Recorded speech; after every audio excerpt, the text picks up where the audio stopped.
พี่น้องอีกมือเด้อเดี๋ยวสิพาย่างพี่น้องเลยตามภาษาเด้ออยู่รัสเซียพี่น้องเลยไปบ่อนที่เขายังบ่เคยได้ถ่ายแล้วก็บ่เคยได้พาพี่น้องไปคือว่าแถวนี้ก็เป็นอีกบ่อนที่ยังบ่เคยได้มาพี่น้องเลยเขาสิย่างเอาไปทางหาแม่น้ำพุ่นแหละพี่น้องแต่หักเส้นทางไม่เดี๋ยวสิพาไปพี่น้องเลยข้ามทางพี่น้อง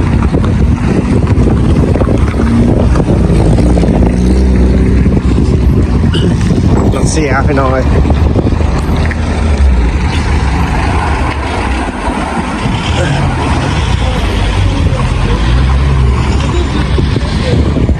สิย่างไปหาขวดมันมีขวดตัวนึงที่แบบมันข้ามไปอันทางเบื้องที่เขาตอนนั้นเราเคยท่ายอันยุขวดบ้านที่เขาเอาป่านะพี่น้องมันจะข้ามไปเบื้องนั้นพี่น้องเดี๋ยววันนี้สิหาย่างเบื้อง สิไปเบื้องพี่น้องเลยคันยังบุหันข้ามก่อนแล้วเขาก็สิหาข้ามไปเบื้องเลยเบื้องนั้นพี่น้องเลยสิเป็นยังไงเบื้องแม่น้ำเบื้องนั้นเนี่ยว่ายังไม่เคยไปท่ายจากเทือกพี่น้องเลยเอาขอบใจพี่น้องเด้อที่ยังที่ตามรับชมเขายังอยู่รัสเซียพี่น้องเลยในช่วงนี้กาซีเป็นอากาศไหม้ของรัสเซียพี่น้องเลยผู้คนกาซีสดชื่นเบิกบานพี่น้องเลยก็คือในฤดูหนาวพี่น้องเลย เดี๋ยวเขาสิพาย่างและกระท่ายพี่น้อง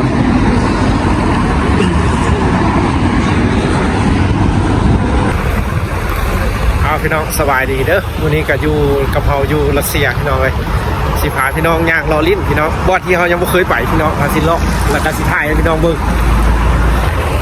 เอาพี่น้องถือว่าบอดที่เขายืนอยู่กาถือว่าเป็นแถวที่เขายังไม่เคยมาพี่น้องเพราะว่าเขา ย่างรถเมย์มาข้างอันเบื้องอันทางทิศตะวันออกของรัสเซียพี่น้องของเมืองนี้พี่น้องเลยเดี๋ยวเขาสิพาย่างเบิ้งแถวที่เขายังไม่เคยไปพี่น้องเลยตัวแค่นี้ที่เขายังไม่เคยมาเดี๋ยวสิพาให้เบิ้งพี่น้องเลย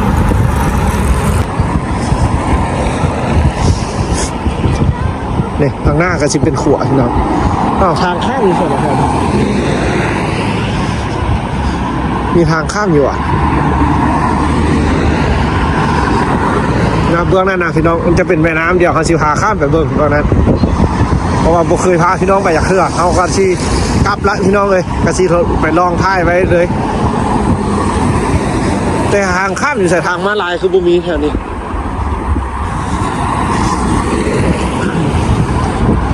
เขตแดนดินอีกอันหนึ่งพี่น้องเลยคนบ้านเฮินกันแบบนี้แหละพี่น้องสดชื่นน้อยหนึ่งเดือนรัสเซียช่วงนี้นะ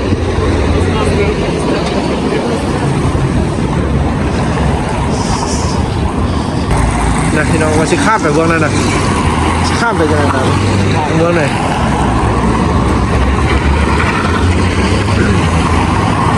มันจะเป็นเส้นทางที่แบบรถข้ามพี่น้องเบื้องเนี่ยว้าบานงานแท้หลังนี่เงินไม้นะพี่น้องขักขนาดหน้าบ้านมัวจอขนาดตัวนี้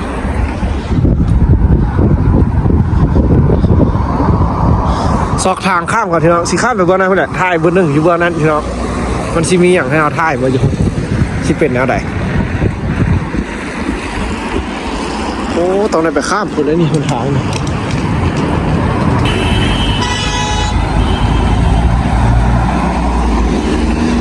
นี่เส้นทางข้ามไปแม่น้ำเบื้องนั้นพี่น้องเลย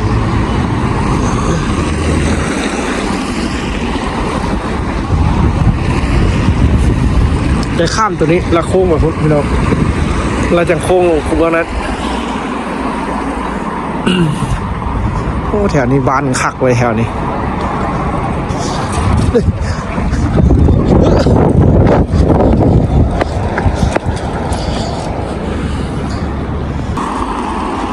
เลาะพี่น้องเลยช่วงมันอากาศมันดีพี่น้องมันบ่ฮ้อนแล้วมันก็นานค่ำเลยพี่น้องรู้ไหมนี่18 โมงละพี่น้องเลย6 โมงแรงตะเวนยังอยู่พุ่นเลยพี่น้องวันนั้นพุ่นที่เขาเอาป่านะพี่น้องไปเบิ่งคันซิดป่านะอยู่พุ่นละทางเมืองบ้านเขาก็อยู่พุ่นละน้ำแข็งไหล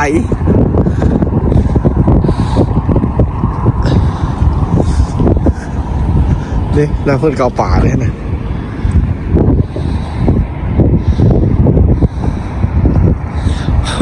น้ำแข็งไหลพี่น้องเลย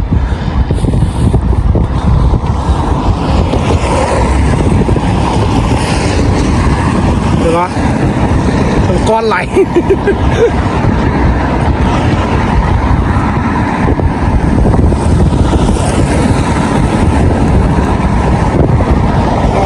อยู่พี่ก็มีบอลลิ้นคือกับพี่น้องเลยส้นลุมบวงนี่พี่อยู่พุ่นก็มีขวายอีกอันหนึ่งอีกนะเนาะน้องข้ามไปเบิ่งกันนะว้า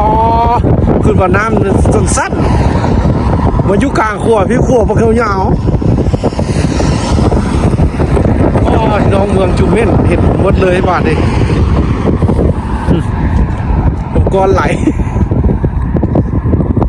ว้าแต่ยาแทะ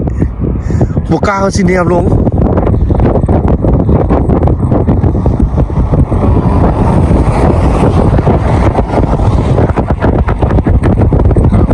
ลมพัดแหงแทบมาอยู่พี่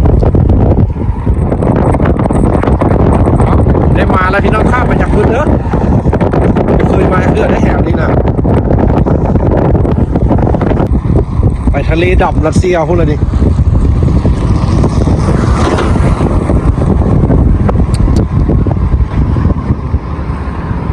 โอ้น้ำไหลแหงเด้อพี่น้องเอ้ยพอมันมีป่าหลายนะ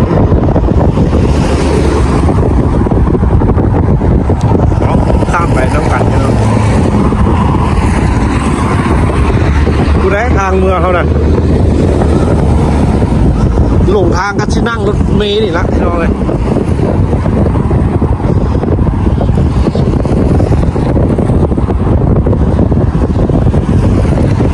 ไปพี่น้องสิพาเลาะเด้อให้คุ้มเลยเมืองนี่นะพี่น้องอ๋ออยู่ที่มันมีบอลลิ้นหลายพี่น้องพูดทางนี้ก็มีบอลลิ้นหิมะเด้อพี่น้องยังมีหิมะอากาศกำลังสิมดหนาวพี่น้องเลยโอ้หิมะแต่ละแผ่น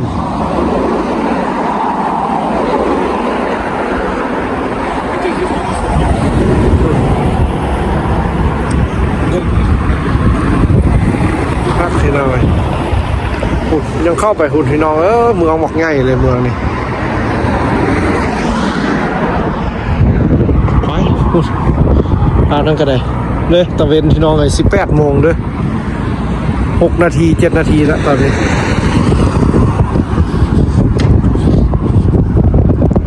ขึ้นว่าขวดสั้นๆขวดบ่ได้สั่นด้วย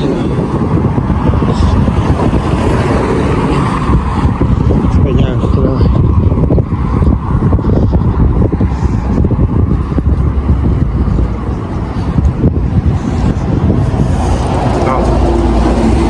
รถเมล์แล่นดีแท้แถวนี้มาไก่เป็นชิบุได้ข้ามรถเมล์ปะนี่พี่น้องที่เขาว่าทางเบื้องนี้นะมันจะเป็นหมู่บ้านพี่น้องจะแบบจากนั้นมันจะปลูกผักปลูกอย่างไรคือบ้านเขาได้นี่พี่น้องมาเบื้องนี้แห้งเป็นโซนบดหลายพี่น้องเลยเขตนี้นะเพราะว่ามันจะเป็นโรงงานหลายพี่น้องหาเลยโรงงานกับหมู่บ้านพี่น้องเลยคือว่าตอนนี้เขาข้ามมาเบื้องนี้แล้วเดี๋ยวสิไทยดินแดดอยู่เบื้องนี้ให้เบิ่งพี่น้องเลยถ้าผู้ใดที่ตามกาซี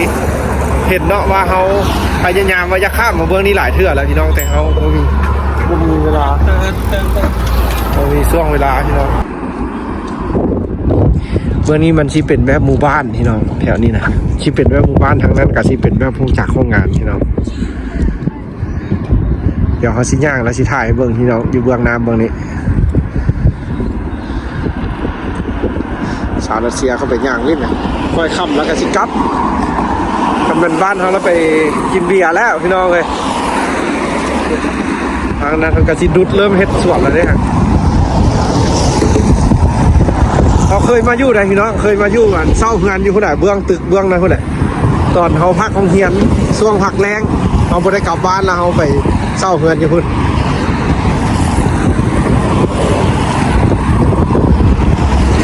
เดี๋ยวสิย่างรอบไปคุณพี่น้องลงไปคุณแล้วก็ไปทางเมืองเฮือนเขาเลย